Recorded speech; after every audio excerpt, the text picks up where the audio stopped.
Hey, welcome to another video game themed review. Well, this is video game themed adjacent because we'll be doing the movie version of a character. So today's review is sponsored by Diamond Select Toys, who sent us a copy of the Nathan Drake from the Uncharted movie with the Tom Holland likeness. Doing a little research on Nathan Drake figures, there's not much out there. NECA did a Thief's End Drake a couple years ago around the release of the game. And then we had a Uncharted 3 Drake. It was a import, I think, from Figuarts or something like that. But let's get a look at this box. I always like to start checking out boxes. Not much to write home about on this one. It's just going to be a window box with the character in the front, where you can see all these great accessories. And then on the back, you're going to have a little bit of a summary of the character and the movie a little bit, letting you know that it's based on the film Uncharted. Telling us we got 16 points of articulation, multiple accessories, and that's really it. I don't want to belabor the box too much. This is not labeled as a select figure, but it's very similar to their select line of toys. This one's called the deluxe figure. You could compare it to the John Wick figure that came out. That was also a deluxe figure. There was a Bruce Lee deluxe figure as well. So this is sort of in the same vein as those. But let's crack this box open and check out this character. Well, inside the box, we have one of these stone murals that we saw on the walls in the movie where they used the cross keys to open the different paths. So that's a nice little fun background for the box. And then we just have our character here sealed in plastic. I like how they have these little pressure tabs to keep this thing closed. So even after you break the seals, if you want to reseal it, you can. So he just comes out here, nothing holding him in place. Again, I love that. I hate having to work to get a figure out. It just gets annoying and you risk ruining the figure. So immediately I can see here, he does have some additional little rubber bands here holding his pistol into place, and his arm popped out on me here. I don't think that was intended, but that's what happened. So he has his pistol here is stuck around these rubber bands, and that's just to hold it in place there. That's pressure fitted. I don't feel like that's going to be going anywhere, but they probably did that for shipping. So you have the gun in there. You have his little joints here. You can see 16 points of articulation. So we have a bending elbow. We have wrist articulation here on both sides. And we have some knee articulation all the way up to the thigh articulation and on the ankles as well as the head. So ball jointed head. So a lot of great movement here. And now taking a look at the detail on the character up close, you can see that the I guess the iconic ring he has around his neck is evident there in the on the detail of the character.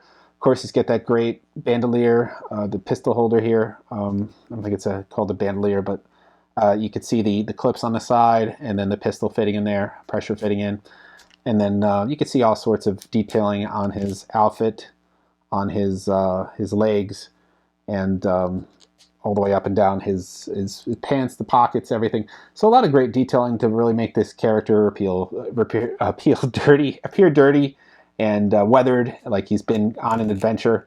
And then a pretty good likeness of Tom Holland in the face there, with that nice slick back hair look to him. So they captured some of those elements of him. So I think it's a good style. He's still got that twist in the middle there too. I missed that earlier, so he could do a little bit of flexibility in the chest area there. But let's check out his accessories. Of course, he has the pistol here, which is a little tricky to get out. They really didn't need to put that band on there, but that could fit in his hand. We'll check out the other hand accessories. He's got a couple of hand accessories here.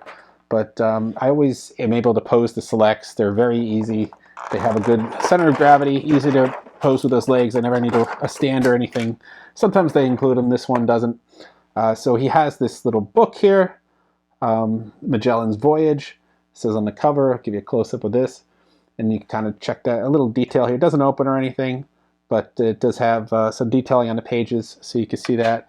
And of course, the two cross keys from the movie, the blue and the red. So I'll give you a close-up of these here as well. I thought they connected in the film. I don't think they do here. There's no way to overlay them or connect them, but they're here. So those are included as well.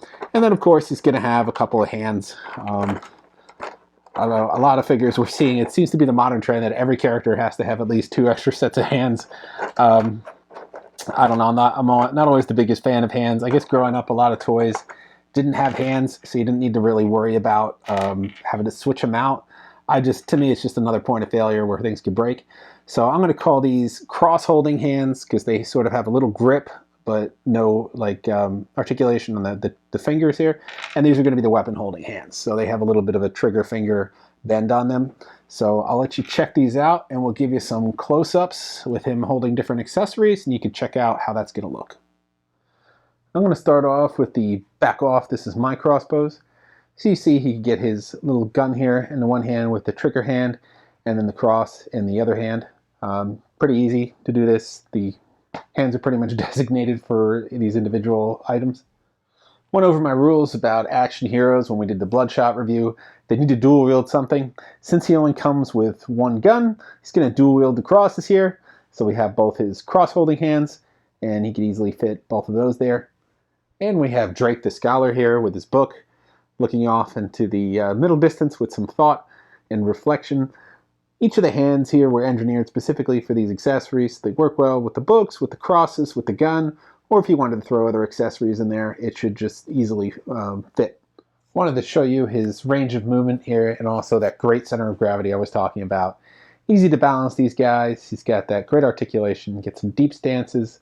If you wanted to pose him in an action sequence, climbing up a wall, kneeling down, diving out of the way, sidling across an edge, whatever you wanted to do, he could have that great range of articulation and movement and still hold that center of gravity, that center of balance, so he does not falling off or requiring you to put a stand on him. And that covers our look at Nathan Drake from Diamond Select. This is the only movie figure of Drake. Like I said, we had that NECA one from the Thief's End. That was the last one before we got this guy. As always, I'm going to do my hand test. This one's actually pretty easy. I did it in between the shots there. You didn't even notice it, but just a little easy to twist this one out and then pop the other one in here.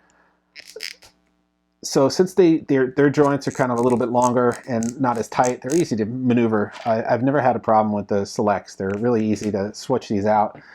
So it's not too cumbersome. I'm not worried about it breaking. So always recommend a select for changing hands. So it's nice that they include them. The movie did pretty well commercially at the box office, so I'm hoping we get a sequel and then hopefully more figures. A Sully Mark Wahlberg would be pretty cool to see along this guy. But again, it's going to depend on how he sells. If you like him, you could pick him up right now. We'll have a link to him. We also have a link, as always, for our code unique to our site, which is CoolToy22. You use that at Entertainment Earth for 10% off in-stock merchandise and free shipping in orders 39 or over. So you could add this guy to your cart. We'll have him linked into the article, into the YouTube video. And we'll also have a link to Diamond Select, so you can check out all their other great products as well. That's all for our look at this guy today. So as always, like, subscribe, and follow, and we will see you guys next time.